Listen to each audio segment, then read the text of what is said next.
Assalamualaikum warahmatullahi taala wabarakatuh. Perkenalkan, nama saya Muhammad Najmi dari kelas S1 TT 08A dengan NIM 2010111. Pada video ini saya akan melakukan praktikum untuk post test dari praktikum fisika. Untuk cita-cita sendiri itu membagikan kedua orang tua dan mencapai kesuksesan. Oke, lanjut pada bagian penjelasan teori terlebih dahulu. Pada praktikum ini dengan materi percobaan pada hukum Ohm. Pertama, hukum Ohm ini yaitu hukum pada satu Kirchhoff, yaitu jumlah kuat arus mengalir pada masing-masing hambatan sama dengan kuat arus yang mengalir pada penghantar utama. Hukum Ohm adalah dasar yang menyatakan hubungan antara arus listrik, tegangan, dan hambatan. Hukum Ohm ini berbunyi kuat arus yang mengalir pada suatu penghantar sebanding dengan beda potensial antara ujung-ujung penghantar itu dengan syarat suhunya tetap atau konstan. Secara matematis, hukum Ohm dapat dirumuskan menjadi persamaan berikut. Ini rumus-rumusnya ada tegangan, arus, dan hambatan R. Oke, lanjut pada praktik percobaan hukum Ohm. Praktikkan menggunakan metode simulasi virtual menggunakan software PET Simulation. Pada aplikasi percobaan hukum Ohm, menentukan jenis benda yang termasuk pada bahan konduktor maupun isolator, dan menghitung arus dan tegangan pada rangkaian seri dan paralel melalui software PET Simulation. Oke, lanjut langsung pada percobaan pertama. Nah, pada percobaan pertama ini menentukan jenis konduktor atau isolator dari jenis hambatan yang berbeda-beda. Oke, pertama kita buat dulu rangkaian dari percobaan pertama ini di PET Simulation. Oke, pertama kita pasang baterai, wire. Nah, ini tadi menggunakan pensil yang pertama ya, percobaan pertama. Terus, well, lampu. Nah, wire.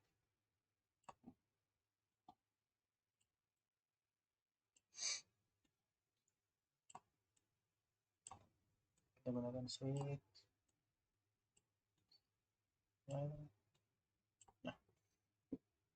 menggunakan pensil, kemudian kita hubungkan. Nah, di sini lampu nyala tapi nyalanya redup dan arusnya ini mengalir secara lambat gitu. Nah, sehingga ketika menggunakan hambatan pensil, nyala lampunya nyala tapi redup dan arusnya ini lambat. Nah, dikategorikan konduktor. Pensil ini dapat mengalirkan arus listrik karena pada pensil ini merupakan terbuat dari bahan grafit yang merupakan grafit ini merupakan senyawa karbon, di mana senyawa karbon inilah yang dapat membuat pensil ini dapat menghantarkan arus listrik. Kemudian saya mengambil contoh yang kedua yaitu menggunakan penghapus. Oke, kita hapus, ganti dengan penghapus.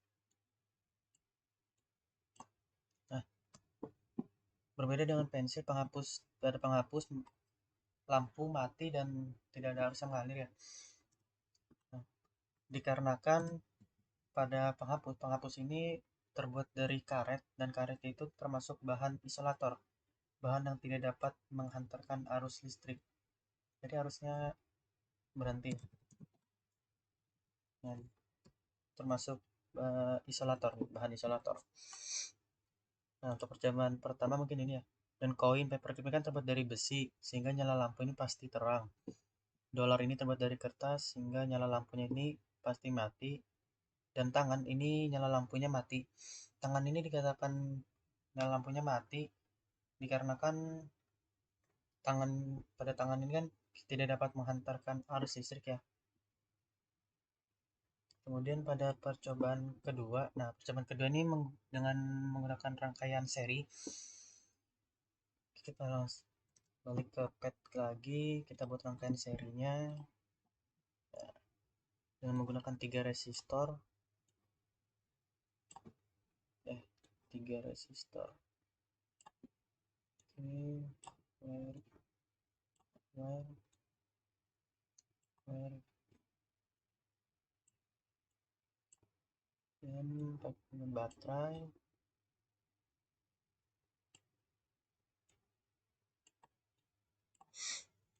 pasang switch. Di sini kita pasang ampere meter untuk menghitung arus total dan arus pada setiap hambatan. Nah, nilai pada tegangannya 24 volt.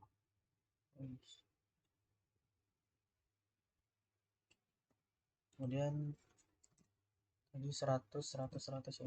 Mengambil yang nomor 1, contoh nomor 1. 100.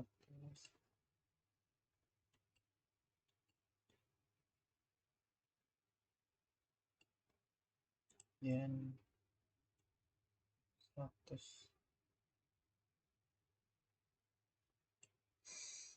Kemudian kita hubungkan. Nah, ini nilai arus totalnya 0,08 ampere. Nilai arus total dari nomor 1 ini 0,08 ampere. Pada rangkaian seri itu merupakan rangkaian pembagi tegangan, sehingga nilai arus pada setiap hambatan itu sama dengan arus total. Nilainya sama dengan arus total. Sehingga nilainya 0,08 ampere semua ya. Tegangan total ini 24 volt. Kemudian tegangan pada setiap hambatan, nah tegangan pada setiap hambatan kan berbeda-beda ya. Sehingga kita menggunakan voltmeter.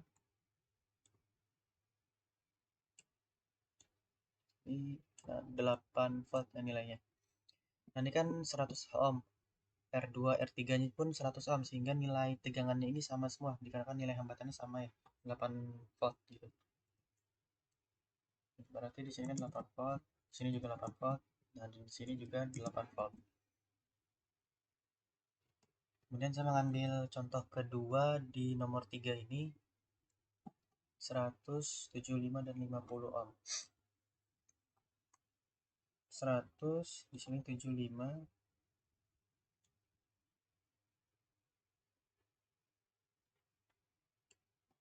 75, 50. 75, 50 ohm. Ya. Nah, di sini nilai arus totalnya ini 0,11 ampere. 0,11 ampere. Nah, sama seperti yang nomor 1 tadi kan.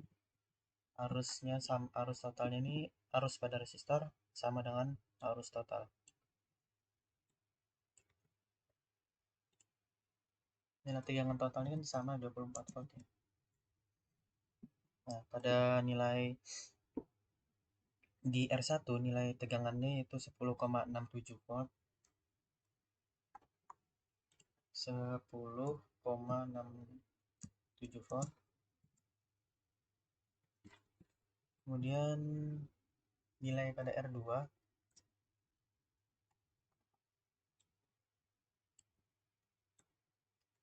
R2 nya ini 8 volt.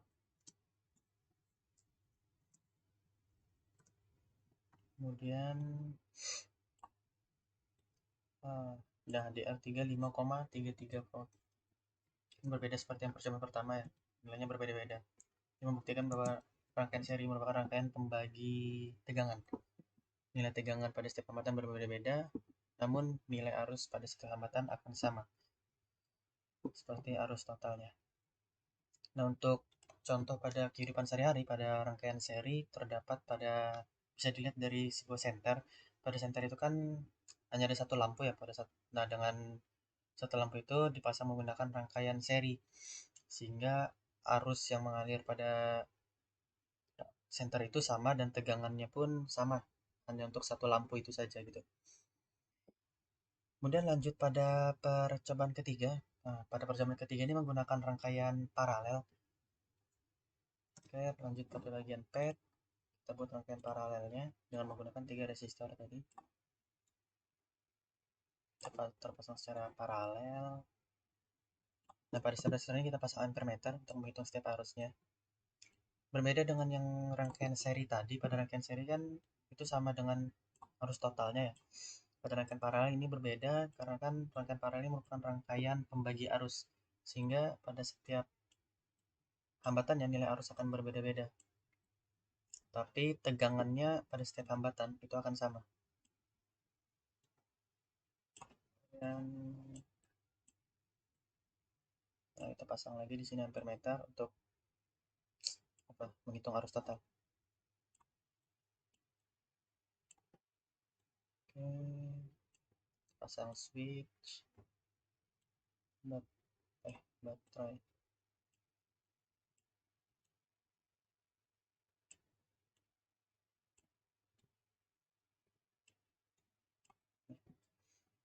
Dan nilai tegangannya 24 volt.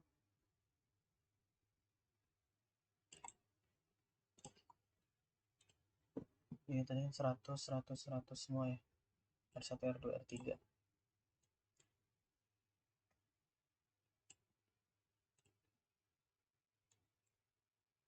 Nah, kemudian dihubungkan. Nah, ini nilai arus totalnya 0,72 ampere. Dan nilai pada setiap hambatan, nilai arus itu 0,24, 0,24, 0,24.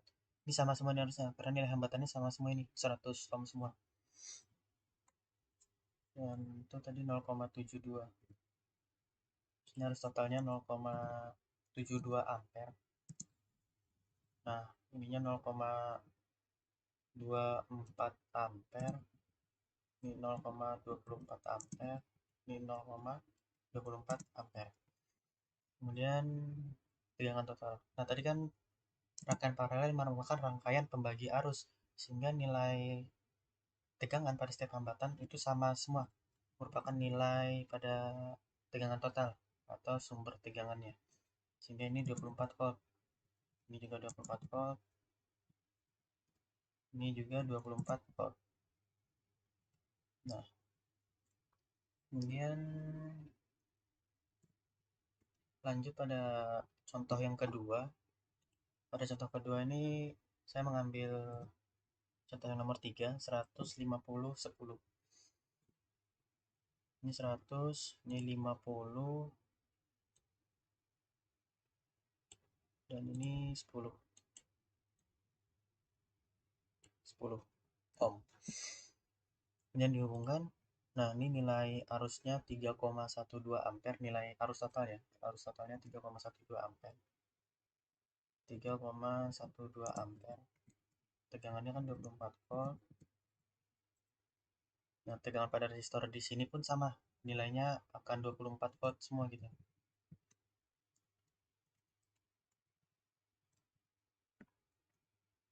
Nah, di sini rangkaian pembagi arus sehingga arus pada setiap resistor ini akan berbeda-beda. Dan nilai arus ini pun berbeda-beda kan ya. Sehingga nilai arus akan berbeda-beda. Ini 0,24 ampere untuk yang 100 ohm. Untuk yang R2 itu 0,48 ampere dan R3 ini 2,4 ampere 10 ohm. Nah, di sini bisa dilihat nih arus yang mengalir ini ada yang terlihat lebih cepat gitu, lebih lambat dan sangat lambat ya pada setiap hambatannya. Dikarenakan arus itu akan mengalir di rangkaian di mana rangkaian itu tidak memiliki hambatan. Nah, dikarenakan nilai hambatan yang R3 ini kan lebih kecil ya, sehingga arus akan mengalir lebih kepada R3 gitu. Nah, dan di sini kan 0, berapa tadi? 0,24 ampere. Sini 0,48 ampere. Nah, ini 2,4 ampere. 0,24.